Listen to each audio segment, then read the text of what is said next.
요한복음 18장 33절로 38절 화면을 참고하시거나 성경을 찾으시기 바랍니다. 요한복음 18장 33절로 38절 앞부분까지 제가 읽겠습니다. 179페이지에서 180페이지 제 성경, 신약 성경 요한복음 18장 33절에서 38절 전반부까지 제가 읽겠습니다. 이에 빌라도가 다시 관정에 들어가 예수를 불러 이르되 네가 유대인의 왕이냐? 예수께서 대답하시되 이는 네가 스스로 하는 말이냐? 다른 사람들이 나에 대하여 네게 한 말이냐? 빌라도가 대답하되 내가 유대인이냐? 네 나라 사람과 대제사장들이 너를 내게 넘겼으니 네가 무엇을 하였느냐? 예수께서 대답하시되 내 나라는 이 세상에 속한 것이 아니니라. 만일 내 나라가 이 세상에 속한 것이었더라면 내 종들이 싸워 나로 유대인들에게 넘겨지지 않게 하였으리라. 이제 내 나라는 여기에 속한 것이 아니니라. 빌라도가 이르되 그러면 네가 왕이 아니냐? 예수께서 대답하시되 네 말과 같이 내가 왕이니라. 내가 이를 위하여 태어났으며 이를 위하여 세상에 왔나니 곧 진리에 대하여 증언하려 함이로라. 무릇 진리에 속한 자는 내 음성을 듣느니라 하신대 빌라도가 이르되 진리가 무엇이냐 하더라. 아멘.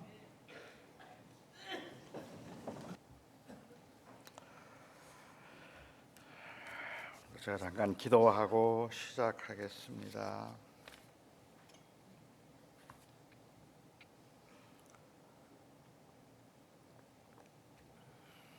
좋으신 나의 아버지 하나님, 우리 사랑하는 성도님들, 오늘 하루도 주어진 삶의 현장에서 육신도 피곤하고 또 많은 일들을 경험했지만 특별히 정한 날 하나님 앞에 이곳에 모였습니다. 우리 성도님들이 여기에 모여 있는 이유는 그냥 좋은 설교를 듣기 위해서가 아니라 하나님을 예배하기 위해서입니다. 아버지 하나님, 그러하오니 저의 이 설교도 예배의 행위가 되게 하여 주시옵시고 오직 하나님만 높일 수 있게 하여 주시옵시며 하나님께서 마땅히 받으셔야 할 영광을 저의 설교 때문에 가리는 일이 없도록 성령 하나님 저를 감추시고 저를 도와주시옵소서. 오직 주님의 은혜만 드러나기를 간절히 소망하며 예수 그리스도의 이름으로 기도합니다. 아멘. 오늘은 제가 저의 신상에 관한 조금 충격적인 발언을 해야 할 것 같습니다. 저도 이거 안지 그렇게 얼마 되지 않는데 근데 제가 왕족이랍니다. 이 노나라의 왕의 7번째 아들이 살인을 하고 그리고 한반도로 도망을 와서 살았는데 그 후손들 중에 특히 제가 장손이거든요. 그 장손이 저랍니다. 어쩐지 제게서 좀 귀티가 흐른다고 했더니 제가 왕족이었습니다. 저는 사실 어릴 적부터 이 대통령은 그렇게 부럽지가 않았는데 왕이 부러웠어요. 왕이 되고 싶었고 내가 왕족이라면 얼마나 좋을까 하는 생각을 했던 적이 있습니다. 정치를 잘해서 태평성대를 이루거나 아니면 억울한 사람들의 그 형편을 좀 풀어줄 수 있는 그런 좋은 왕이 되고 싶다는 생각 때문에 왕이 되고 싶었던 것이 아니고 왕은 권력을 가진 자이기 때문에 그러니까 내가 왕이 되면 하고 싶은 거 다 하고 갖고 싶은 거 다 가질 수 있을 거라는 생각이기 때문에 저는 사실 왕이 되고 싶었던 것 같아요. 대통령은 권한에 제한이 있다고 하더라도 왕이 권한이 조금 더 크다고 생각해서 제가 왕이 되고 싶었겠죠. 그렇기 때문에 저는 세종대왕이나 아니면 고려의 현종과 같은 왕은 부럽지 않았고 제가 진짜 부러웠던 왕은 연산군 아니면 이 대장금의 중종 이런 왕들이 부러웠어요. 얼마나 좋을까. 먹고 싶은 거 제일 좋은 걸로 다 먹을 수 있고 그리고 하고 싶은 대로 다 할 수 있다면 얼마나 좋을까 하는 생각을 했죠. 백성을 생각하는 왕은 성군이고 자기 자신의 쾌락만 추구하는 왕은 폭군입니다. 하지만 성군이든 폭군이든 일반적으로 사람들이 가지고 있는 왕에 대한 인식은 권력입니다. 힘을 가지고 있는 사람, 원하는 것을 다 할 수 있는 진정한 자유가 힘으로부터 나오는 그런 사람들, 이런 사람이 왕이라고 생각을 하죠.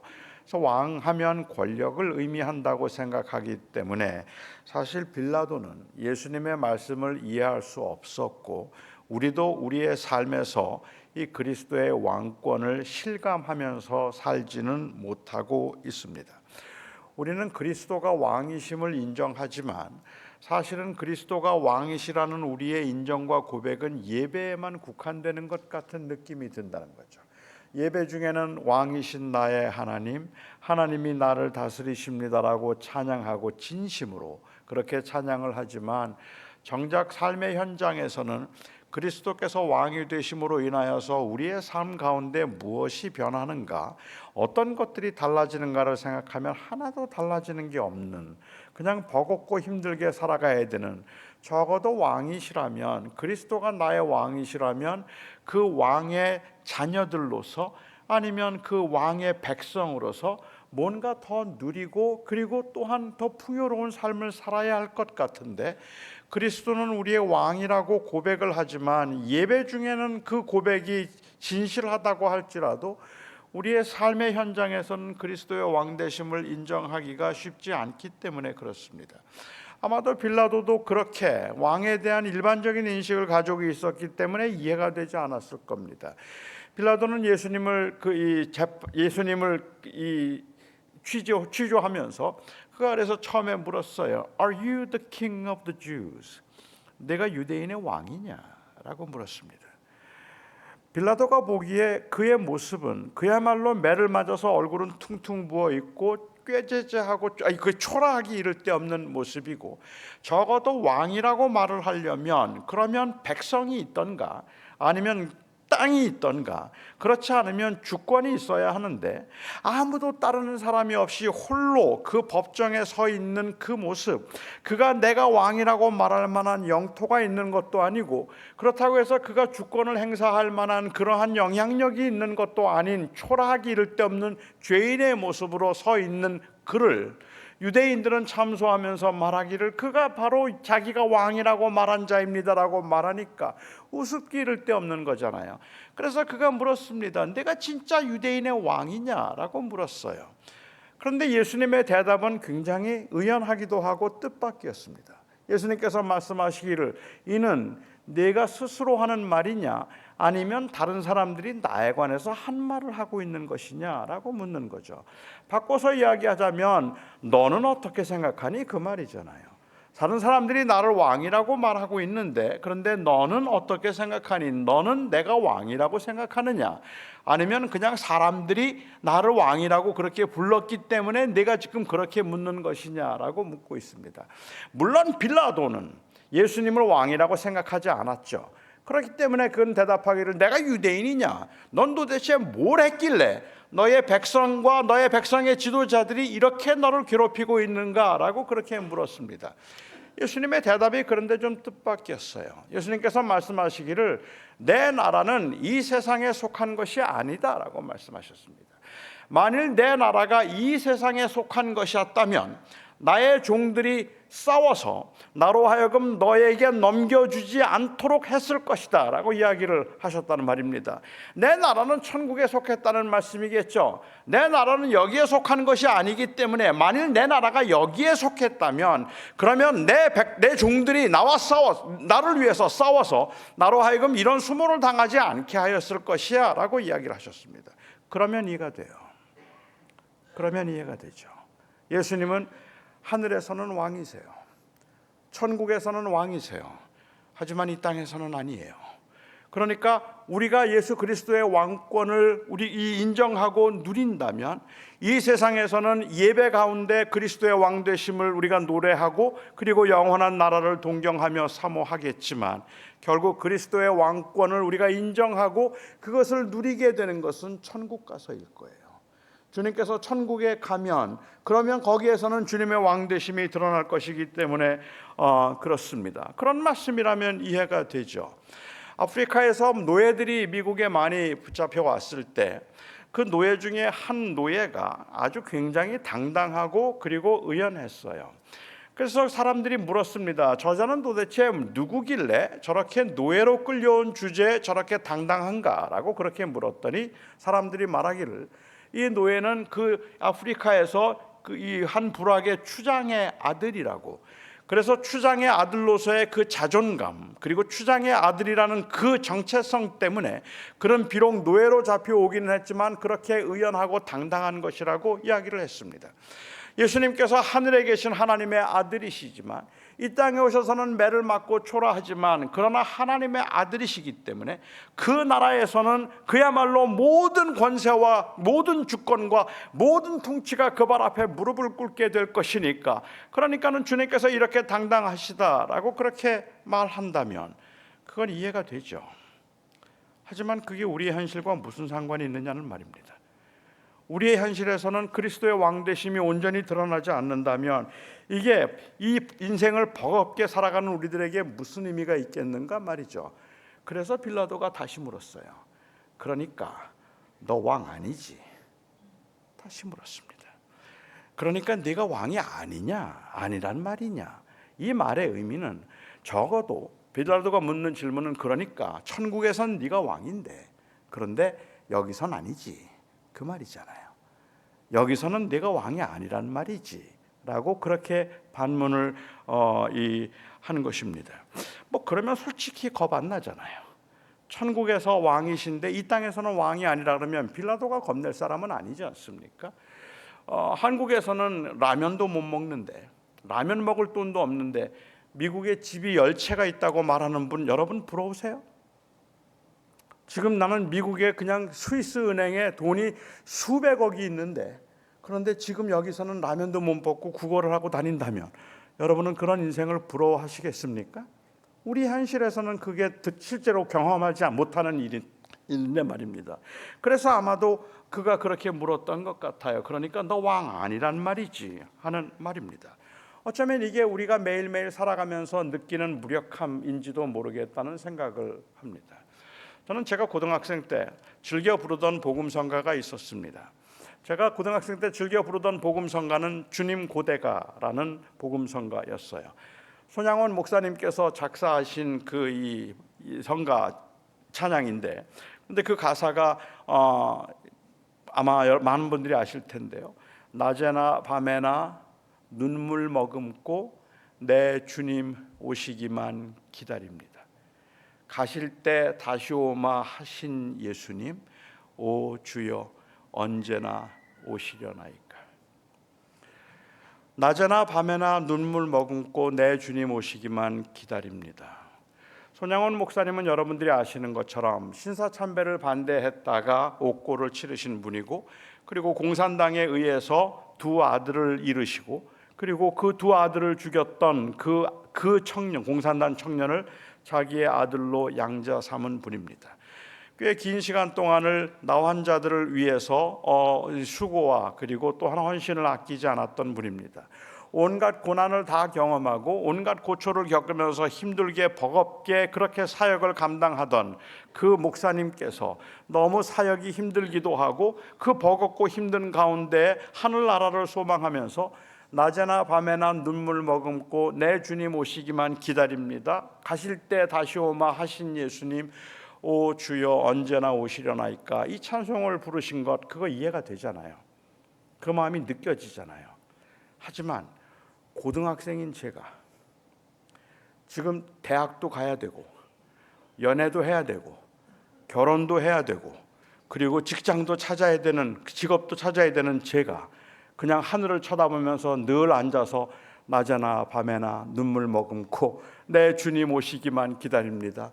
이 의미 없는 세상 그냥 버겁게 살아가고 있기는 하지만 주님 언제나 오십니까? 저는 이 세상 아무 의미가 없고 이 세상에 정말 아무런 소망도 없습니다. 주님 오실 날만 기다립니다. 그 찬송을 매일 부르고 있었다면 이게 얼마나 염세적입니까? 도대체 아마 그러면 여러분들의 자녀가 그러면 여러분들도 걱정하실걸요.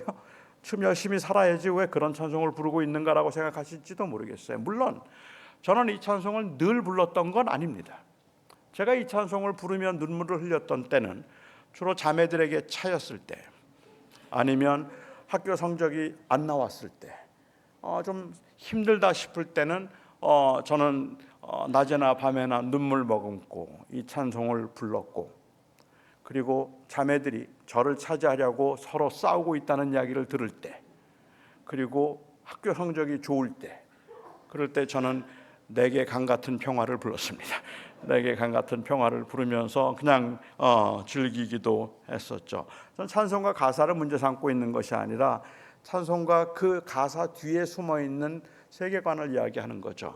우리 그리스도인들이 정말로 이 땅에 살아가면서 그냥 천국만 바라보고 세상의 인생은 다 의미가 없는 것이라서 덧없는 인생에 아무런 의미도 부여하지 않고 그냥 주님의 천국을 바라보면서 예배 열심히 나와서 예배에서는 주의 왕되심을 찬양하고 그리고 주의 왕되심을 선포하고 그리고 세상에서는 그냥 그렇게 그럭저럭 살아가는 것, 그게 우리가 정말로 추구하고 원하는 그러한 삶일까? 키엘케고르라고 하는 덴마크의 그 철학가가 있는데, 이 키엘케고르는 그 당시 교인들의 모습을 아마 이렇게 무기력한 모습으로 보았던 것 같아요. 그래서 그는 좀 풍자적으로 이렇게 그리스도인들을, 그 당시 그 덴마크에 있던 그 그리스도인들을 그 당시에 이렇게 풍자를 한 적이 있습니다. 기독교인들은 마치 집 거위와 같다 했습니다. 이 집 거위들이 뒤뚱뒤뚱 걸으면서 예배당 문을 들어와서 예배당으로 들어온다. 그렇게 모여서는 꽥꽥꽥 찬양을 부르고 그리고 기도를 한다. 우리가 날 수 있게 해달라고, 우리는 날 수 있을 것이라고, 우리는 세상을 훨훨 날면서 자유롭게 살 것이라고 꽥꽥꽥 찬양을 부르고 그리고 하나님 앞에 기도를 한다. 그렇게 예배를 마치고는 또다시 뒤뚱뒤뚱 거리며 세상을 예배당 문을 나선다고 이야기를 했어요. 우리들의 모습하고 비슷하잖아요. 여기에서는 우리가 감동으로 하나님을 찬양하고 예배하지만 정작 우리의 삶의 현실에서는 그 하나님의 왕되심을 경험할 수 없기 때문에 그런 거죠. 그러니까는 내가 왕이 아니란 말이지, 적어도 이 세상에서는 그 주권이 행사되지 않는 거지라고 그렇게 빌라도가 물었죠. 그런데 주님이 대답하셨어요. 내가 말하였거니와 내가 왕이다 말씀하셨습니다. 나는 이것을 위해서 이 땅에 왔고 이 일을 위해서 내가 태어났고 내가 이 일을 위해서 이 땅에 왔다라고 말씀을 하셨어요. 왕이 되시기 위해서 이 땅에 오셨다는 말씀을 하신 겁니다. 그러니까는 빌라도에게 주님께서 지금 하셨다는 말씀은 내가 말하였거니와 나는 사실은 이 세상에서 왕이야 라고 이야기를 하는 겁니다. 그러면 지금 빌라도의 이야기와 그 주님의 이야기에서 느끼는 조금 괴리라고 할까요? 그 차이가 있다면, 빌라도가 생각하는 그 왕권은 뭔가 그 힘을 가지고 권력을 가지고 영향력을 행사할 수 있는 것, 이게 바로 왕권이라고 생각을 하고 있는 것이고, 그리고 예수님께서는 이 땅에 다시 오실 때 그때는 그 다스림을 통한 통치의 왕권이 온전히 실현되겠지만, 그러나 주님이 다시 오시기 전까지, 그 전까지 그리스도의 왕권은 어디에서 드러나야 되는가 하면 교회에서 드러나야 되고 하나님의 사람들의, 그리스도인들의 삶 속에서 드러나야 된다고 이야기를 하시는 거죠. 이 땅에 있는 동안에 그리스도인들이 전혀 다른 가치관을 가지고 살아냄으로 인하여서 내가 말할 거냐, 내가 이를 위하여 태어났다고 말씀하시는 것은 결국은 그의 자녀들과 그의 백성들이 그리스도를 인정함으로 이 땅에서 살아내어서 그 그리스도의 나라를 땅에 점차 확장시키도록 하는 것, 이것을 위해서 주님께서 오셨다라고 말씀하시는 겁니다. 결국 예수 그리스도를 믿는 사람들의 그 삶 속에 그리스도가 왕이 되심으로 인하여서 그 삶의 현장에 좌정하시고 그리스도께서 그리스도인들의 삶을 주관하시는, 그래서 그리스도인들의 그 삶의 현장에서 그 고백이 내가 아니라 그리스도가 나의 주님이시고 내가 이제는 내 인생의 왕이 아니라 그리스도가 나의 인생의 왕입니다라고 그렇게 고백하는 것, 그것이 바로 주님께서 이 땅에 오셔서 이루신 일이라는 말입니다. 그리스도인들은 무엇이 달라야 되는가 하면, 그리스도인들은 이제는 내가 아닌 그리스도가 내 인생의 주인입니다라는 고백이 살아있는 것, 그것이 바로 그리스도인들의 삶의 다른 차이점이라고 이야기를 할 수 있을 것 같아요. 그런데 애석하게도 이 그리스도가 나를 다스리신다는 사실을 우리는 너무 많은 경우에, 사실 솔직히 말씀드리면 교회가 잘못했죠. 그동안의 교회는 그리스도가 나를 다스리신다는 이 말을 빌라도가 생각하고 있는 그 관점에서 이해를 한 겁니다. 그 관점에서 이해를 하니까 그리스도가 다스리시고 그리스도가 왕이시라면 도대체 그 권력은 어디에 있는데, 그 능력은 어디에 있는데 라는 이야기를 하는 거죠. 그래서 우리가 많이 했던 말이, 예수 그리스도께서 나와 함께 하시고 그리스도께서 나의 주님이 되시면 주님이 나를 형통하게 하시고 주님께서 나에게 복을 주셔서 내가 부자가 되게 하시고 나로 하여금 건강하게 하시고 하나님이 왕이 되심으로 인해서 내 인생이 그야말로 활짝 피게 될 것이라고 사람들은 기대하는 거 아닙니까? 그게 그리스도께서 내게 임심으로 임하여으로 인하여서 나타나는 일이라고 생각하니까요. 아마도 21세기에 가장 왕성하게 활동하고 있는 이 무신론자가 있다면 제가 아는 바로는 이 필 주커맨이라는 사람이 아닐까 싶습니다. 이 필 주커맨이라고 하는 사람은 사회학자입니다. 그런데 이 사람은 아주 공공연하게 말하고 있는 무신론자예요. 그런데 그 무신론자인 필 주커맨이 그의 책에서 기독교를 향하여서 굉장히 도발적인 도전을 했습니다. 그는 그 말하기를, 기독교인들을 향해서 도전해서 말하기를, 기독교인들은 하나님 믿어서 하나님이 복을 주셔서 부자가 되고 하나님 믿어서 건강하게 되고 하나님 믿어서 인생이 성공한다고 그렇게 이야기를 하는데, 우리 무신론자들은 하나님 믿지 않고 기독교인들보다 더 부자가 되고 기독교인들보다 더 건강하고 기독교인들보다 더 행복해서 하나님이 존재하지 않는다는 것을 증명해 보이겠다 했습니다. 믿는 사람들은 하나님 믿고 하나님 때문에 복 받았다고 말하고 하나님 때문에 성공했다고 이야기하는데, 우리 무신론자들은 하나님 믿지 않고도 더 잘 되어서, 그래서 하나님이 없다는 것을, 신이 존재하지 않는다는 것을 증명해 보이겠다고 말을 하는 겁니다. 세상에 이렇게 무례할 수가 있어요? 이렇게 건방진 자가 있어요? 이렇게 교만한 자가 있어요? 이렇게 하나님 앞에 도전하는 자에게 우리는 뭐라고 해야 됩니까? 속이 끓지요. 화가 나죠. 그래서 우리가 기도를 하는 거예요. 기도하죠. 하나님, 저 무례한 자가 감히 하나님이 없다고 말하고 하나님 없이 자기가 잘 될 수 있다고 말하고 있습니다. 주여, 저자의 그 코를 납작하게 하시고 저자의 목을 꺾으셔서 저자가 틀린 것을 보여주기 위하여 주님, 저자보다 나를 더 부자가 되게 해 주시옵소서. 내가 더 부자가 되므로, 교회가 더 부흥함으로, 그래서 교회가 더 크고 더 성장하고 더 부흥함으로 하나님이 살아계시다는 것을 보여주게 하소서, 그렇게 말하는 거죠. 그게 우리가 했던 일인지도 모릅니다. 만약에 제가 필 주커맨을 만든다면 저는 필 주커맨에게 그렇게 이야기할 것 같아요. 당신 틀렸습니다. 우리 기독교인들은 이 땅에서 그냥 단순히 부자 되기 위해서 사는 사람들 아닙니다. 이 땅에서 하나님의 도우심으로 세상에서 모든 것을 누리며 살아가기 위해서 그것을 추구하고 있는 사람들이 아니라, 이 땅에 그리스도의 그 왕되심과 그리스도께서 십자가의 죽으심으로 인하여서 우리에게 보여주신 그 놀라운 인간들 향한 하나님의 사랑을 전파하기 위해서 기꺼이 고난도 감당할 수 있는 사람들이 그리스도인들입니다. 낮아질 수 있는 사람들이고 가진 것을 내놓을 수 있는 사람들이 그리스도인들입니다. 왜냐하면 그리스도가 왕이시니까, 주님의 원하심을 따라서 우리가 살기 원하기 때문에 그런 거겠죠. 여러분들은 재물이 축복이라고 생각하십니까? 아니면 이 재능이나 좋은 환경, 소위 말하는 성공적인 인생을 여러분들은 축복이라고 생각하십니까? 그것이 하나님이 주신 선물일까요? 저는 재물이 하나님이 주신 것이라는 것에는 이의가 없습니다. 그러니까 그것이 하나님의 선물이라고 말한다면, 그 차원에서 그것을 축복이라고 말한다면 저는 동의할 수 있습니다. 하지만 일반적으로 사람들이 생각하고 있는 그 개념에서 재물을 축복이고 하나님의 선물이라고 말한다면 저는 조금 생각을 해봐야 되지 않을까라는 생각을 해요. 우리가 보통 일반적으로 선물을 주고받을 때 그 선물은 여러 가지 의미가 있고, 그리고 여러 가지 종류의 선물이 있잖아요.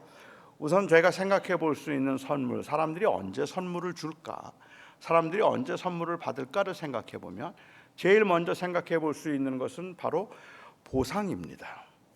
감사의 마음을 전한다든지 이럴 때 우리는 선물을 하잖아요. 그러니까 누군가가 나에게 선을 베풀었거나 누군가가 나를 도와주면, 그러면 감사한 마음에 그 행위에 대한 보상으로 우리는 선물을 하게 됩니다. 그러니까 그 선물이라는 말에는 보상이라는 개념이 들어있는 거죠. 저는 70년대 미국에 갔으니까 90년대 이민교회 목회를 하면서 당시에 이민 오는 분들이 처음에 정착하는 게 너무 힘들어하고 어려워할 때 제가 처음 이민 온 분들을 많이 도와드렸어요. 그래서 이민 오면 그분들 자녀들을 데리고 가서 교육청에 등록도 시켜주고 학교도 보내주고, 그리고 아파트를 살 때 제가 이 코사인을 해서 제가 이 보증이 되어주기도 하고, 아니면 차를 살 때 보증이 되어주기도 하고, 운전면허를 딴다 그러면은 모시고 다니면서 운전면허를 딸 수 있도록 운전 연습도 시켜드리고, 어떻게든지 정착할 수 있도록 정말 많이 도와드립니다. 그렇게 도와드리면 이분들이 연말이 되면 저에게 선물을 주세요. 그동안 이렇게 잘 정착할 수 있도록 도와주셔서 고맙습니다 하고 선물을 가지고, 사과 상자를 가지고 오시죠. 과일을 가져오시죠. 사과 상자를 가져오시는데 진짜 사과만 들어있는 사과 상자예요. 아무것도 없어요. 12개의 사과 들어있는 사과 상자를 저에게 주십니다. 그동안 수고해 주셔서 고맙습니다 하는 의미에서 그 과일을 주시는데, 어떤 분도 그 사과 상자를 저에게 가져오시면서 이거 교인들하고 나누어 드세요라고 말하는 분 한 분도 없습니다. 다시 말하면 그 사과에 사명을 부여하는 분은 아무도 없어요. 제가 한 일에 대한 보상이기 때문에 이것은 저 혼자 다 먹어도 괜찮은 겁니다. 그거 혼자 다 먹어도 괜찮은 거죠. 그런데 재물이 하나님의 선물이라고 이야기할 때 꽤 많은 경우에 선물을 보상으로 생각하는 거죠. 내가 하나님 앞에 순종했더니 하나님께서 복을 주셨고, 내가 하나님 앞에 기도했더니 하나님께서 내 기도를 들어주시고, 내가 주님 앞에 정말 열심히 헌신적으로 살고 선교를 했더니, 내가 11조를 했더니 하나님께서 복을 주셔서 우리의 사업이 잘 되게 하시고 우리의 자녀들이 복을 받았다고 이야기를 하는 겁니다. 이것은 엄밀한 의미에서 내가 한 행위에 대한 보상으로 받은 것이기 때문에 거기에는 재물관이라는 건 없어요. 그냥 누리면 되는 거예요. 저는 이게 애석하다고 생각을 한다는 거죠. 정말로 우리가 어떤 행위를 했기 때문에, 내가 하나님을 잘 섬겼기 때문에 하나님께서 복을 주셔서 내가 부자가 되겠다고 말하면 이게 잘 이해가 되지 않는 부분은, 그것은 정말로 하나님 앞에 헌신하고 믿음으로 살고 철저하게 신앙생활을 한 분들 중에 어렵게 사는 분들이 너무 많다는 거예요. 그런데 그거보다 더 이해하기 힘든 건 뭔지 아십니까?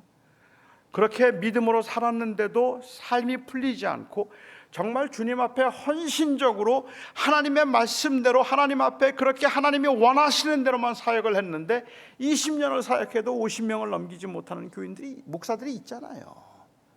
그게 실패라고 말할 수는 없을 텐데, 그런데 정말로 우리가 당황스러운 것은 하나님 앞에 하나님을 잘 섬겼는데도 복을 못 받은 사람들보다 더 당황스러운 건 하나님 진짜 안 섬기는데 잘 되는 사람이 너무 많은 걸요. 11조 한 번도 한 적이 없는데 그런데 부자가 된 사람들이 많은 걸요. 11조가 복을 받는 비결이라고 이야기를 하고 가르쳤더니 지금 미국에 있는 2세들 거의 11조 안 합니다.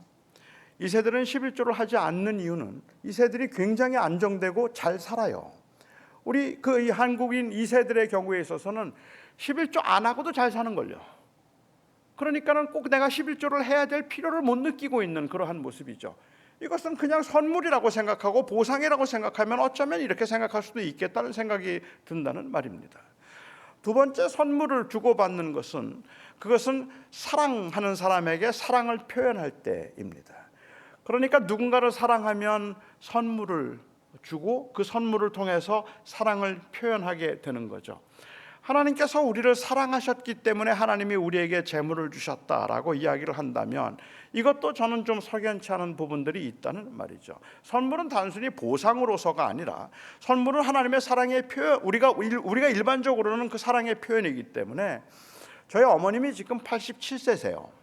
그런데 저는 지금도 저희 어머님에게 생일 선물을 받습니다. 생일날이 되면 저희 어머니께서 저에게 선물을 해주세요. 지금 제가 신고 있는 신발도 3년 전에 선물로 받은 거예요. 저희 어머니에게 받은 겁니다. 근데 지금 제 나이가 지금 68인데 제 나이에 어머니한테 엄마 나 생일날 뭐 해줄 거야 이렇게 말하긴 좀 쑥스러워요. 하지만 어머니에게 선물을 받고는 싶어요. 그러면 제가 생일이 가까우면 한 일주일, 2주일 전쯤에서 저희 어머님께 전화를 드리죠. 그리고는 어머니에게 얘기합니다. 어머니, 세월이 참 빠르네요. 다음 주면 벌써 68세야. 한 것도 없는데 어떻게 이렇게 세월이 빨리 갔지? 그렇게 말씀을 드리면 눈치가 빠르신 저희 어머님이 뭐 사줘? 그래요.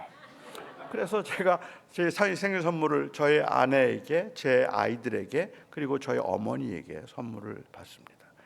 그냥 선물을 보상으로만 생각하면 제 생일날 제가 저희 어머니에게 선물을 드리는 게 맞잖아요. 이렇게 잘생기고 훌륭한 아들을 낳아주셔서 너무 고맙습니다. 이렇게 하고 제가 선물을 드릴 텐데 제가 선물을 받는 이유는 그것은 사랑의 표현이기 때문에 그 사랑을 느끼고 싶은 거잖아요. 그런데 많은 경우에 하나님께서 주신 재물을 하나님의 사랑이라고 이야기를 하는 경우들이 있더라는 말입니다. 그러니까 하나님께서 나를 특별히 사랑하셔서 저는 아무것도 한 게 없는데도 불구하고 하나님이 저를 특별히 사랑하셔서 우리 교회를 특별히 사랑하셔서 교회가 2년 만에 2,000명이 되게 하시고 하나님이 우리 교회를 특별히 사랑하셔서 우리 교회가 이렇게 부흥할 수 있게 해주셨습니다라고 이야기를 하거나 아니면 어느 사업처나 혹은 아주 굉장히 의리의리한 집에 입주를 하면서 입주 감사 예배를 가면 거기 입주하시는 분이 늘 하셨던 말씀들 저는 정말 하나님의 은혜일 뿐입니다. 아무것도 아닌 저를 하나님이 특별히 사랑하셔서 작년에도 정말 사업이 대박나게 하셔서 이 집을 주셨습니다. 정말 하나님의 은혜고 특별한 사랑입니다라고 얘기를 해요. 저는 하나님이 주셨다는 걸 인정하지만 이 특별한이라는 말이 자꾸만 마음에 걸리는 거예요. 저 말을 듣고 있는 사람 중에 꽤 많은 사람들이 마음에 상처를 받지 않을까? 하나님이 왜 저 사람은 사랑하시고 나는 사랑하지 않는 거지? 왜 하나님은 저 사람을 사랑하셔서 건강하게 해주시고 저 사람을 사랑해 주셔서 병을 고쳐주셨는데 하나님께서는 왜 나는 고쳐주지 않으시고 왜 나는 이렇게 가난하게 살게 하실까? 아마 그런 의문들을 가질 수 있지 않겠습니까? 그렇게 생각을 한다면 정말로 재물이 하나님께서 특별히 사랑하셔서 주신 것이라고 그렇게 말할 수 있을까? 처음에 제가 이민 갔을 때 70년대 미국 이민교회에서 거의 매주 들었던 기도가 있습니다. 그 당시에는 한국이 경제적으로 어려울 때였고 이민 가는 것을 어떤 일종의 특별한 이 혜택이라고 누림이라고 생각을 한 분들이 많았기 때문에 아마도 그랬을 것이라고 생각하는데 그 당시에 이제 그 기도를 이 교회에서 했던 기도들이 하나님 지금 한국은 여전히 경제적으로 어렵고 아프리카에는 굶어 죽어가는 사람들이 많은데 하나님이 우리를 특별히 사랑해 주셔서 이렇게 젖과 꿀이 흐르는 그 이 기회의 땅 미국으로 인도해 주심을 진심으로 감사합니다 하는 그 기도였어요. 근데 저는 청년 때도 그 기도를 들으면서 마음에 자꾸 걸렸던 것은 만약에 이 기도를 한국에 있는 분들이 듣는다면 그리고 아프리카에 있는 분들이 듣는다면 그분들의 마음속에 하나님의 사랑에 대해서 의심을 갖게 되는 건 아닐까 하는 생각 때문이었습니다. 그리고 그렇게 기도했던 분들 지금 다 한국 와서 사세요. 한국이 너무 살기가 좋아졌기 때문에 지금은 다 이제 한국이 더 좋다고 생각을 하시는 것 같아요. 교회가 성장하고 난 다음에 하나님이 특별히 사랑하셔서 교회를 성장시키셨다. 자녀가 좋은 대학을 가고 난 다음에 우리가 한 건 없는데 하나님이 특별히 사랑해서 그러셨다. 저는 그 이야기들이 그렇게 석연치 않게 들리는 이유는 그것은 하나님의 정말로 특별한 사랑이라고 말하면 이 땅을 살아가는 사람들 중에는 그 하나님의 사랑을 받지 못해서 힘들어하고 버거워하는 인생들이 너무 많기 때문에 그래요. 하나님은 부자만 사랑하시는 건가요? 가난한 사람은 사랑하지 않는 건가요? 하나님은 건강한 사람만 사랑하신 거고, 그리고 병든 사람들이나 아픈 사람들은 하나님이 사랑하지 않는 건가요? 그렇게 말할 수 없잖아요. 그렇다면 저는 하나님이 사랑하신다는 것은 인정하더라도 그 어떤 혜택들이 특별한 사랑이라고 이해하는 것은 맞지 않겠다는 생각을 하는 거죠. 어느 권사님이 간증을 하면서 그런 말씀을 하세요. 아이가 셋이 있는데, 아들이 셋이 있는데요, 아들 셋이 다 하버드를 갔어요. 그렇게 아들 셋을 다 하버드에 보내고 난 다음에 도대체 비결이 뭐냐고 사람들이 물으니까 그 권사님이 말씀하시면서 저는 다른 건 한 게 없고 아침마다 큐티를 했대요. 아침마다 그냥 하나님 앞에 아이들과 같이 큐티를 했습니다. 그리고 하나님이 우리 아이들을 특별히 사랑해 주셔서 하버드에 가게 해 주셨습니다 라고 이야기를 해요. 제가 그분의 간증이 끝난 다음에 그분하고 같이 교제할 기회가 있어서 그분에게 말씀을 드렸어요. 권사님, 그렇게 말씀하시면 자녀들과 큐티를 했는데도 아이들이 좋은 대학 못 가는 분들 너무 많다는 거 아시죠? 그것뿐만 아니라 하나님께서 특별히 사랑하셔서 그 아이들을 그곳에 난 한 게 없지만 그게 하나님의 은혜를 자랑하는 것 같더라도 그 말은 상당히 위험한 말이라고 저는 생각합니다. 제가 생각할 때는 하나님이 사랑하셔서가 아니라 하나님께서 그들을 통해서 하실 일이 있어서 거기에 보냈다고 말하는 게 맞을 겁니다. 즉 사명으로 생각해야지 그것을 혜택으로 생각하면 안 될 겁니다. 교회가 크고 난 다음에, 교회가 크게 증축을 하고 난 다음에 하나님이 특별히 사랑하셨다라고 말하지 말고 하나님께서 이 교회에 맡기신 특별한 사명이 있습니다라고 말하는 것이 그게 맞을 겁니다. 부자가 되면, 부자가 된 것은 하나님이 사랑하셔서 부자가 되게 하신 것이 아니라 하나님께서 하실 일이 있어서 부자가 되게 하신 겁니다. 그러니까는 그것을 사명으로 생각을 해야 되는 것이라고 저는 생각을 해서 권사님께 말씀을 드렸죠. 아마 제가 여기까지 말씀을 드리면 여기에 계신 분들 중에는 조금 혼란스러운 분들이 계실지도 모르겠다고 생각을 해요. 목사님, 그게 무슨 말입니까? 성경은 분명히 말하기를 하나님께 순종하고 하나님을 사랑하는 자에게 하나님께서 사랑하셔서 복을 주시고 재물을 주시고 건강을 주시고 형통케 하신다고 성경은 분명히 말하지 않았습니까? 아브라함도 부자였고 이삭도 부자였고 야곱도 부자였고 욥도 부자였고 다니엘도 총리가 되었고 요셉도 총리가 되었는데 하나님께서 사랑하는 자들을 다 그렇게 부자가 되게 하시고 형통하게 하시고 건강하게 하시고 장수하게 하신 게 하나님께서 우리에게 하신 약속이었는데 무슨 말씀이십니까? 라고 이야기하는 분들도 계시겠다 싶습니다. 물론 저는 인정합니다. 그런데 우리는 성경을 읽을 때 조금 구속사적으로 읽어야 될 필요가 있지 않을까라는 생각을 하는 거예요. 구약에 나와 있는 사건들이 예수 그리스도를 통해서 어떻게 완성되고 성취되었는가 하는 그 관점에서 성경을 읽어야 되지 않을까라는 겁니다. 그러니까는 구약에 있는 사건들은 예수님이 오심으로 폐지된 것이 아니라 예수님이 오심으로 완성된 거잖아요. 어떻게 그것이 예수님을 가리키고 있었는가 하는 것을 우리가 살펴볼 필요가 있을 텐데 아마도 가장 대표적인 예가 제사가 아니겠습니까? 구약 백성들은 하나님 앞에 나올 때 짐승의 피를 가지고 나왔습니다. 양이나 소나 염소를 잡아서 그 피를 뿌려서 주님 앞에 나왔습니다. 하지만 그들이 이 짐승의 피를 뿌려서 주님 앞에 나와서 속죄 제물을 드렸다고 할지라도 그들의 죄를 사함받게 했다는 것은 그 짐승의 피가 아닙니다. 어떤 짐승의 피도 우리의 죄를 사하지 못합니다. 어떤 짐승의 대속도 우리의 죄를 사하지 못합니다. 신약시대의 사람들은 예수님의 피로 죄사함을 받고 구약시대의 사람들은 짐승의 피로 죄사함 받은 거 아니잖아요.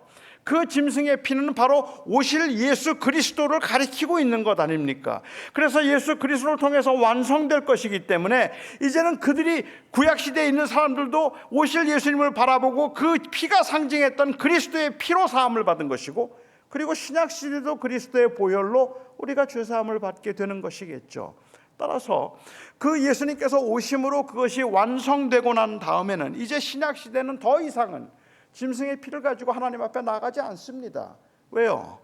완성되었으니까. 그리스도께서 오셨으니까. 두 번째 완성된 개념이 있다면 성전의 개념일 거라고 저는 생각합니다. 이스라엘 백성들이 출애굽을 하고 난 다음에 그 다음에 하나님께서 그들과 함께 하셔서 그들의 하나님이 되고 그리고 그들을 지켜주실 것이라는 그 약속으로 세 가지를 주셨는데, 하나는 만나와 메추라기였고 또 다른 하나는 구름 기둥과 불 기둥이었고 그리고 세 번째가 성막이었습니다. 그 구름 기둥과 불 기둥을 통해서 하나님께서는 그 백성들의 길을 인도해 가셨고, 그리고 또한 만나와 메추라기를 통해서 그들의 양식을 주님께서 공급해 주셨는데, 하나님께서는 성막을 성중 중앙에 두도록 하심으로 성막을 통해서 나는 네 하나님이 되고 너는 내 백성이 되어서 내가 너희 가운데 있으리라 하는 것이 바로 그 성막이었습니다. 이스라엘 백성들이 가나안에 정착하고 난 다음에 만나와 메추라기도 끊어졌고 구름 기둥과 불 기둥도 사라졌지만 하나님이 그들 가운데 함께 하실 것이라고 남아있던 유일한 그 증거는 바로 성막이었습니다. 그리고 다윗의 때에 솔로몬이 성전을 완성하죠. 이 성전은 결국은 하나님께서 우리와 함께 하시고 우리가 하나님의 백성이 된다고 하는 하나님의 임재를 보여주는 것이잖아요. 그래서 이스라엘 백성들이 바벨론의 포로로 잡혀갔다 들어오면 제일 먼저 했던 일이 바로 성전을 다시 재건하는 일입니다. 성전을 증축한다는 말은 하나님이 계실 곳을 단순히 만들어 드린다는 의미가 아니라 다시 하나님의 임재를 청하는 겁니다. 그들 가운데, 우리 가운데 다시 하나님이 되어 주소서, 우리가 당신의 백성이 됩니다 라고 하는 그러한 그 고백이 그 안에는 들어 있었다는 말이죠. 그래서 이 성전은 굉장히 중요한 것이었어요. 그런데 예수님께서 요한복음 2장에서 말씀하시기를, 그 이 성전을 청결하게 하신 이후에 주님께서 말씀하시기를 저 성전을 헐라 내가 사흘 동안에 다시 일으키겠다라고 말씀하셨습니다. 요한은 친절하게 거기에 그 주석을 달아서 말하기를 이는 예수 그리스도께서 바로 당신의 육체를 가리켜 말씀하신 것이라, 구약에 말하고 있던 그 성전이 예수 그리스도를 통해서 완성되었다는 말입니다. 이제는 더 이상은 하나님이 우리와 함께 하시고 하나님이 우리의 하나님이 되시고 그리고 우리가 그의 백성이 된다는 그 증거가 성전에 있는 것이 아니라 성전을 완성하신 예수님에게 있다는 말입니다. 그래서 고린도전서에서 사도 바울은 이것을 조금 더 확장시켜서 말하기를 성령이 너희 안에 거하시면 너희가 바로 성전이 되는 것을 알지 못하느냐, 성령이 너희 안에 거하시면 너희가 바로 성전이다 라고 그렇게 말씀을 하셨잖아요. 우리 안에 예수 그리스도가 계심으로 인하여서 우리가 성전이 된 것이라는 말입니다. 여기에 하나님의 백성들이 그렇게 함께 모여서 하나님의 이름을 찬양하고 하나님의 이름을 부름으로 인하여서 우리는 성전을 이루고 있는 것이죠. 거룩한 장소라는 의미에서 성전을 어떤 용어로 사용되는가 하는 것에 대해서는 저는 문제 삼지 않습니다. 성전이라는 말을 사용할 때 사용하는 사람이 그 사용하고 있는 정의와 의도가 다 다를 것이기 때문에 저는 그렇게 그 문제를 가지고 문제 삼지 않고 교인들이 기도하다가 성전에 왔습니다라고 이야기해도 저는 괜찮다고 생각은 하지만, 그렇지만 개념상 성전이라는 것이 만일 하나님의 임재를 의미한다면, 그렇다면 결국 성전은 예수 그리스도를 주라고 믿는 사람들의 모임입니다. 우리가 성전인 거잖아요. 여기에 그것도 완성된 것이죠. 세 번째 완성된 개념이 재물입니다. 하나님께서 하나님이 주실 그 풍성하고 영원한 삶을 무엇으로 상징할 수 있을까? 바로 하나님께서 우리에게 주실 그 풍성한 삶을 순종함으로 인해서 주어지게 되는 그 영원한 삶을 하나님은 장수하게 하셨고 그리고 재물의 복을 주셨다는 말입니다. 하지만 그 재물과 그리고 또한 그 장수함을 통해서 상징하고 있었던 그 영원한 생명을 예수 그리스도께서 오심으로 우리에게 주셨단 말입니다. 그리고 우리는 그 생명을 가지고 이 땅에서 살아가서 예수님은 내가 이 땅에 온 것은 너희의 생명을 너로 하여금 더욱 풍성하게 하기 위해서라고 말씀을 하셨고, 그리고 또한 그 영원히 살게 될 것이라고 주님께서 말씀하심으로 그 구약이 말하고 있던 그 장수함과 그리고 풍요로움을 예수님께서 완성하셨단 말이죠. 그래서 신약 성경에는 제가 아는 바로는 어디에서도 예수 잘 믿었더니 부자 됐다는 말이 없어요. 우리는 가난하다고 할지라도 하나님이 나를 사랑하는 걸 알아요. 우리는 비록 병들었고 힘들고 어렵다고 할지라도 하나님이 나와 함께 하시고 하나님이 나와 지키신다는 것을 우리는 알아요. 왜요? 예수 때문에. 하나님이 우리에게 주신 그 사랑의 확증이 바로 예수 그리스도이기 때문에 이 땅에서는 버겁고 힘들게 살아가고 있고, 이 땅에서는 다른 사람과 비교할 때는 정말로 부족하고 연약한 가운데 있다 할지라도 하나님이 나를 사랑하신다는 것을 알고 부자가 돼서가 아니라 그 하나님이 주신 것이 무엇이든 간에 그 안에서 하나님을 영화롭게 하고자 하는 그러한 마음과 하나님을 누리며 살아가는 마음이 가난한 자에게도 부자에게도 다 있단 말입니다. 그리스도께서 완성하셨기 때문에. 따라서 하나님의 축복을 우리는 재물로 하는 것이 아니라 그리스도를 통해서 합니다. 비록 내 삶이 너무 버겁지만, 너무 나는 무기력해 보이고, 그리고 아무것도 가진 게 없고 할 수 있는 것도 없어서 내가 도대체 이 땅에 무슨 의미로 살아가지라고 생각하는 그분들조차도 우리가 하나님의 은혜에 감사하며 살 수 있고, 하나님이 나를 사랑하시고 나를 통해서 하나님이 일하신다는 것을 알게 되는 것, 그것은 바로, 제가 믿기에는 그것은 바로 그리스도 때문입니다. 예수 그리스도가 우리 안에 계시기에 우리는 하나님의 사랑을 확증합니다. 그러면 재물은 뭘까요? 재물이 단순히 보상이 아니고, 재물이 단순히 사랑의 표현이 아니라면 성경이 말하고 있는 또 다른 하나의 선물, 바로 은사입니다.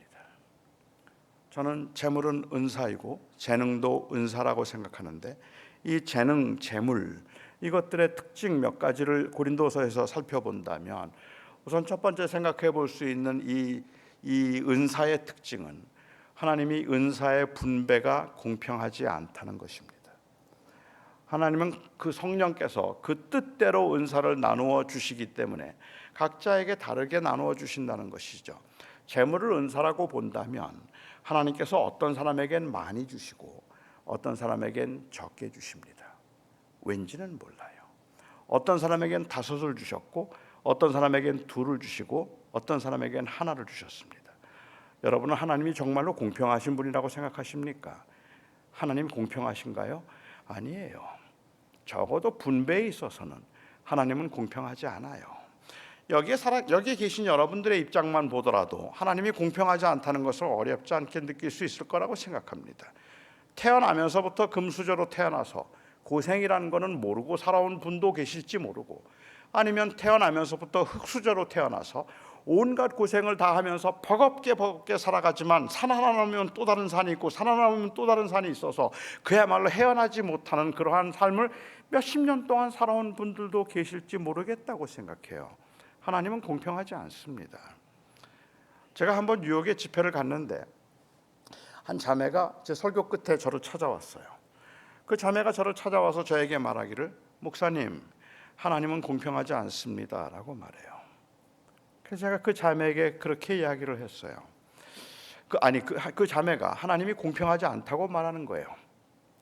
하나님이 공평하지 않다고 말하는 그 자매에게, 참남하도다, 네 무엇이간데 감히 하나님의 공평함을 논하느냐? 토기장이가 진흙을 가지고 원하는 대로 그릇을 만들 수 없더냐? 하나님께서 하나님의 공평함을, 너같이 천한 인간이 어찌 감히 하나님이 공평하다 공평하지 않다 하나님의 공평함을 내 입에 담느냐? 정말로 무례하다. 저는 그렇게 말 못했어요. 제가 그렇게 말을 할 수 없었던 이유는 하나님이 공평하지 않다고 말했던 그 자매는 뇌병변 장애인이었어요. 뇌성마비 장애를 가지고 있는 그 자매가 저에게 하나님이 공평하지 않다는 그 몇 마디의 말을 하기 위해서 얼마나 몸을 비틀면서 얼마나 숨을 몰아쉬면서 그 말을 하고 있는데, 저는 그 앞에서 하나님이 공평하다고 말할 수 없었어요. 하나님은 어떤 사람에겐 많이 주셨고요, 어떤 사람에겐 적게 주셨고, 어떤 사람은 긴 고난의 인생을 주신 반면에 어떤 사람은 순탄한 인생을 주기도 하셨어요. 하나님은 공평하시지 않아요. 하지만 하나님의 공평함이 어디에 나타나는가 하면, 하나님은 분배에 공평하지 않지만 하나님께서는 우리에게 몇 개를 주셨는가를 아시는 분이고, 우리에게 주어진 것에서 배를 남기는 것 이상을 기대하지 않으시는 분이 하나님이시라는데, 거기에 공평함이 있는 거죠. 그러니까는 분배는 공평하지 않더라도 우리가 하나님은 공평하시다고 말하는 그 이유는 하나님 마음대로 하실 수 있는 분이라서가 아니라, 하나님께서는 세상이 말하고 있는 그 기준대로 얼마를 가졌느냐, 그 소유와 신분에 의해서 한 사람의 가치를 결정하려고 하는 이 세상과는 달리 하나님께서는 각자가 주어진 것을 가지고 최선을 다하는 것으로 하나님은 기뻐하신다는 데 있다는 말입니다. 그러니까는 5개 가진 사람이 3개를 남겨서 8개를 만들고 2개를 가진 사람이 열심히 살아서 4개를 만들면 8개의 반밖에 되지 않지만 하나님 앞에 착하고 충성된 종이라는 칭찬을 듣는 사람은 8개 가진 사람이 아니라 4개 가진 사람이에요. 하나님 앞에 우리가 섰을 때 하나님의 공평함은 하나님은 우리에게 주신 것을 아신다는 말이죠. 그 자매에게 제가 그렇게 얘기했어요. 하나님께서는 너한테는 1달란트도 아니고 쿼터 달란트 주신 것 같네. 4분의 1 달란트 주신 것 같네. 그런데 하나님의 공평함이 어디에 나타나는지 아니? 하나님은 그 쿼터 달란트를 가지고 내가 5을 이기기를 기대하시는 게 아니야. 하나님은 내가 그 4분의 1을 가지고 4분의 1만 남기면 돼. 그것 가지고 5을 이기려고 하면 그러면 그게 공평하지 않겠지. 제가 별로 좋아하지 않는, 그 의미는 이해하고 또 그렇게 산 분들을 굉장히 존경함에도 불구하고 제가 마음에 좀 쓰이는 단어 중에 하나가 있다면 바로 이 인간 승리라는 단어입니다.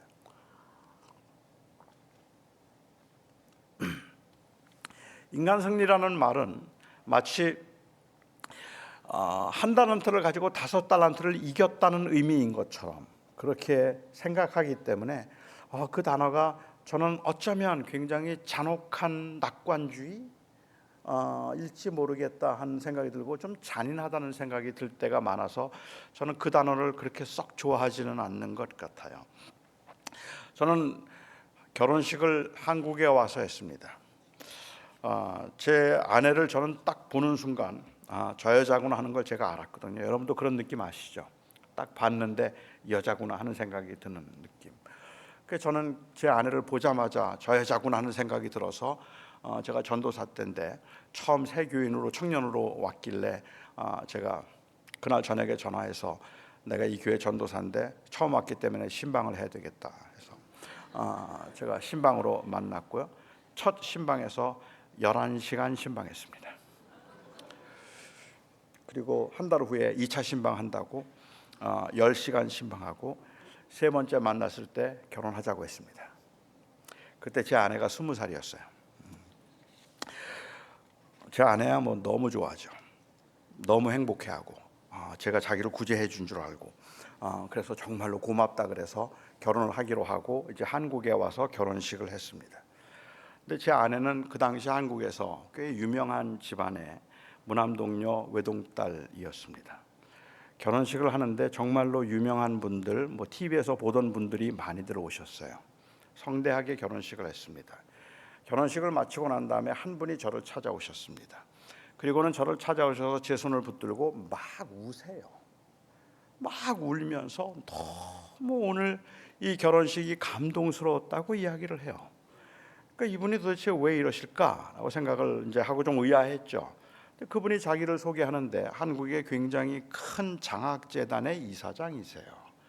그런데 지 결혼식이 너무 감동스러웠다는 거예요. 그 말을 바꿔서 얘기하면 이 가난하고 그리고 이 아무것도 아닌 가난한 신학생인 장애인인 제가 한국의 유수한 집안의 무남동녀 외동딸과 결혼하는 모습을 인간 승리라고 생각을 하셨나 봐요.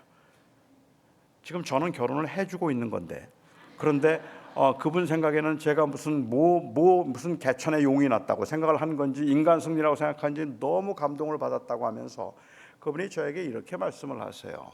우리 이 장애인 재단에 와서 한번 강연을 해달라는 거예요. 아마도 저는 뭐 그렇게 생각도 하지 않았지만 인간 승리했다고 생각하고 우리 아이들에게 좀 힘을 주어달라는, 용기를 주어달라는 그 가능성이 있다는 것을 말해달라는 거겠죠. 그래서 제가 그 말을 정중히 거절하면서 이렇게 말씀을 드렸습니다.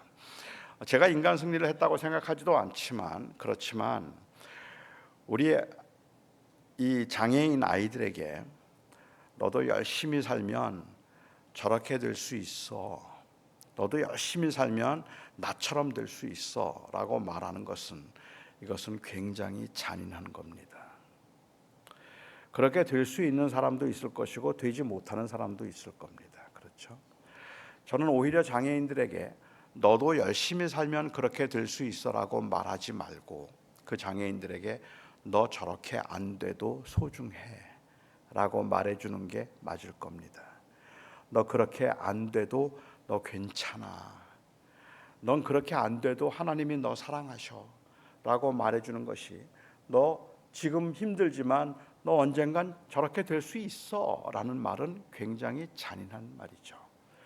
교회가 어렵고 힘들게 버겁게 목회를 하고 있고 20년 동안을 30명의 교인들과 힘들게 살아가고 있는 목회자들에게 조금 교회가 성장했다면 그 성장했다는 것을 이유로 찾아가서 오히려 그들에게 말하기를 내가 이렇게 했더니 교회가 부흥했는데 너도 이렇게 하면 교회가 부흥할 수 있어. 조금만 더 기도해봐. 조금만 더 열심히 해봐.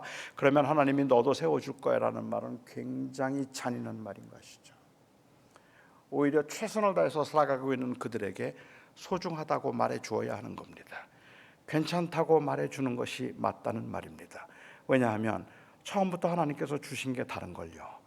어떤 사람에게는 5을 주셨는데 나에게는 하나밖에 안 주셨고 그 하나를 가지고 5을 이겨야 내 존재의 가치가 결정된다면 이것보다 억울한 일은 없다는 생각이 든다는 말입니다. 근데 세상은 끊임없이 우리에게 묻잖아요. 너 몇 개 가졌는데? 너 뭐 할 줄 아는데? 그 질문 앞에 속절없이 무너지고 있는 그 많은 사람들에게 교회도 하나님께서 함께 하심으로 너가 더 크게 될 수 있어라고 말하는 건 이것만큼 제가 볼 때는 마음에 상처가 되는 말이 없더라는 말입니다. 아니요. 그렇게 안 돼도 하나님이 주신 게 달라요. 각자에게 주신 게 다르지만 가난함도 하나님의 복이고 그리고 부함도 하나님의 복이고 연약하다 할지라도 그것도 하나님이 함께 하십니다라고 우리는 말할 수 있어야 되지 않을까? 그게 바로 하나님이 우리에게 주신 은사, 재물이나 재능이나 우리에게 준 기회들을 은사라고 생각할 때 우리는 그렇게 볼 수 있다고 저는 생각합니다. 결국은 우리가 어떻게 하나님을 의지하고 하나님을 순종하고 하나님의 주권을 인정하며 살아갈 것인가라고 이야기를 한다면 저는 바로 이 부분에서 우리에게 주어진 것이 각자 다르기는 하지만 그리고 저희들을 각자를 인도하시는 하나님의 그 인도하심이 독특하기는 하지만 그리스도가 나의 주되심을 인정하며 이 땅에 산다는 말, 그래서 주님을 온전히 신뢰한다는 그 말의 의미는 내 인생을 세상의 가치로 보지 않겠다는 말인 거잖아요. 하나님의 가치로 그리고 하나님의 눈으로 내 인생을 보겠다는 그러한 의미가 아닐까 하는 것이죠. 주님을 온전히 신뢰한다는 게 무슨 말입니까? 내가 주님께 모든 것을 맡긴다는 게 무슨 말입니까? 그 말이 그냥 태만함을 의미하지는 않잖아요.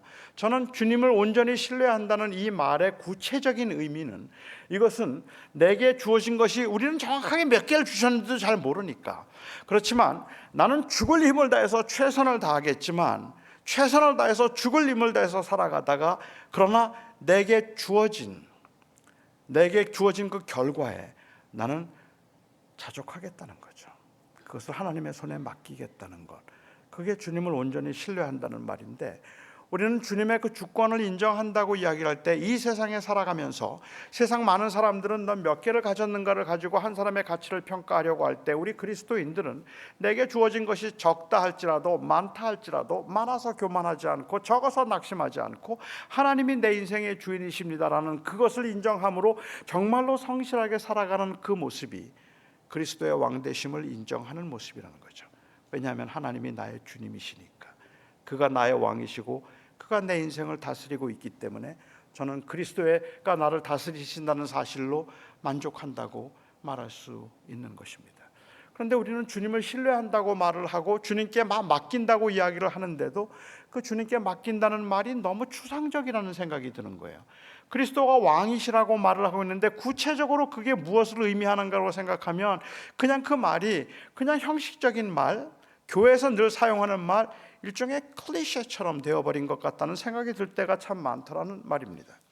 어느 주일학교 선생님이 아이들에게 질문을 했다 그래요. 여러분, 내가 누군지 한번 맞춰보세요. 나는 키가 15cm 정도 되고 털이 많고 나무를 기어오르고 꼬리가 깁니다. 난 누구죠? 그런데 아이들이 아무도 대답을 안 해요. 그 선생님이 다시 물었어요. 자, 괜찮으니까 편안하게 한번 대답해 보세요. 나는 누구일까요? 나는 키가 15cm 정도 되고 나무를 기어오르고 털이 많고 도토리를 모아둡니다. 나는 누구죠? 그러자 한 아이가 조심스럽게 손을 들고 대답을 해요.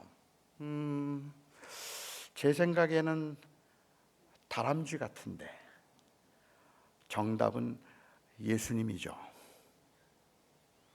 이 아이는 교회에서 누가 뭘 물으면 언제나 예수님이라고 대답해야 정답이라고 알고 있었던 거예요.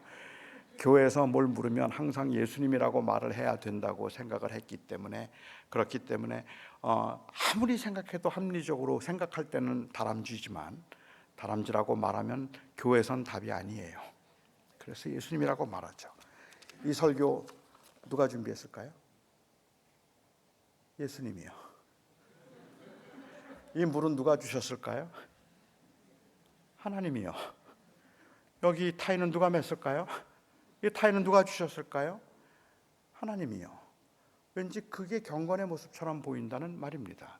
하지만 석연치가 않죠. 이 설교 제가 준비한 겁니다. 물론 제가 준비했다는 말의 의미가 하나님께서 저에게 지혜를 주시고 하나님께서 저의 기회를 허락하시고 하나님께서 저를 도와주시고 성령께서 감동하셨다, 저는 그런 것들을 부인하는 말이 아니라 하나님이 주신 것이라는 말의 의미는 오늘 아침에 일어났더니 이 원고가 있길래 가지고 나온 건 아니란 말이에요. 그렇잖아요. 그런데 우리는 하나님께 모든 것을 맡긴다고 말을 하기는 하지만 그게 구체적으로 나는 어떻게 살아야 되는 거지라고 생각을 해보면 거기에 별로 답이 없는 것 같은 느낌들을 가질 때가 있지 않을까라는 생각이 든다는 말이죠. 하나님께 맡긴다는 말은 그냥 하나님이 알아서 하십시오라고 그냥 그렇게 체념하고 사는 것을 의미하는 것이 아닙니다. 하나님께 맡긴다는 말은 나는 내게 주어진 것이 하나일지 둘일지 혹은 반일지, 하지만 나 최선을 다해서 살 겁니다. 열심히 삽니다. 그러나 그 결과는 주의 손에 있습니다. 부자가 될 수도 있고 가난할 수도 있습니다. 내가 성공할 수도 있고 그렇지 않을 수도 있습니다. 하지만 하나님이 내 인생을 다스리신다면 나는 그 하나님께 자족하는 법을 배웠다. 바울이 말하는 것처럼 어떤 상황에서도 바울이 말하는 자족은 상태에 대한 만족이 아니라 사실은 그것은 주권에 대한 만족이잖아요. 하나님께서 나를 다스리시고 나와 함께 하신다면 나는 그것을 인해서 만족하겠다는 말이죠. 만약에 하나님이 나를 다스리심으로 인하여서 내가 하나님을 온전히 신뢰한다면 현대인들이 가장 피해야 될 것이 있다면 그것은 무엇일까? 제가 생각할 때는 우리의 인생의 행과 불행을 비교에 의해서 만들면 안 된다는 말입니다. 교회가 크다고 성공한 거 아니고 교회가 작다고 실패한 거 아닙니다. 부자라서 성공한 거 아니고 가난해서 그래서 실패한 거 아닙니다. 건강해서 복을 받은 거 아니고 그리고 가난해서 복을 못 받은 것 아닙니다. 하나님께서 각자에게 주신 것이 다 다르지만 우리는 우리에게 주어진 일에 최선을 다하더라도 하나님이 나의 하나님이 되시고 나의 왕이 되신다면 우리는 그 앞에서 충성스럽게 살아가겠지만 비교하지 않습니다. 그 비교에 의해서 행불행을 말하지 않겠다는 말이죠. 저는 사실은 제가 걷는 게 굉장히 불편해요. 저 여기에 좀 그냥 걸어 올라왔으면 좋겠어요. 여기 마음대로 이렇게 편안하게 걸어 올라올 수 있으면 좋겠고, 걷는 게 불편하지 않고 조금만 더 편하게 걸을 수 있으면 저는 정말 좋겠어요. 제가 잘 못 걷는다는 건 많은 경우에 굉장히 불편해요. 하지만 제가 진짜 불편한 건 뭔지 아십니까? 제가 잘 걷지 못한다는 것보다 훨씬 더 불편한 게 뭔지 아세요? 제가 날지 못한다는 거예요. 제가 날 수만 있으면요, 그냥 여기서 슝 하고 날아올 수 있으면 너무 사는 게 편할 것 같아요. 그런데 제가 잘 걷지 못한다는 사실로는 때로는 우울해지기도 하고 낙심되기도 하고, 때로는 제가 그 잘 걷지 못한다는 사실 때문에 때로는 제가 절망하기도 하겠죠. 날지 못한다는 것 때문에는 저는 그렇게 막 불행하다고 생각하지 않아요. 왜요? 굉장히 불편한데도 날지 못해서 불행하다고 생각하지 않는 그 이유 중 하나가 있다면 아무도 못 날아서 그래요. 아마 여기 한 5분만 날면 그 다음부터 나머지 분들 다 불행해질걸요. 왜 나는 못 날까? 다 나는데, 저 사람은 나는데 왜 나는 안 될까? 결국은 우리의 불행이 비교에서부터 비롯되는 거예요. 가난해서 불편하기는 하죠. 하지만 그것 때문에 불행하다고 생각되지는 않는데 저 사람은 잘 사는데 왜 나는 못 살지? 생각하면 그게 우리에게는 불행의 씨가 되는 그러한 경우들이 얼마나 많은가 하는 거예요. 그리스도인들은 이걸 바로 우리가 하나님 앞에 내려놓아야 된다는 말이에요. 그리스도인들은 비교에 의해서 내 인생의 그 존엄과 가치를 결정하지 않겠다는 거죠.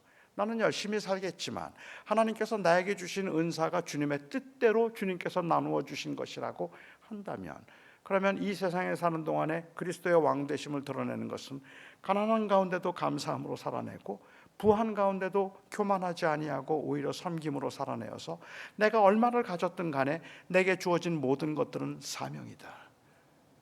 그리고 이것은 섬김을 위한 것이지 누림을 위한 것이 아니었다라는 그 인식이 이 세상에서 그리스도의 왕 되심을 세상에 보여주는 그리스도인들의 삶인 거죠. 내가 이를 위하여 왔나니, 주님께서 말씀하십니다.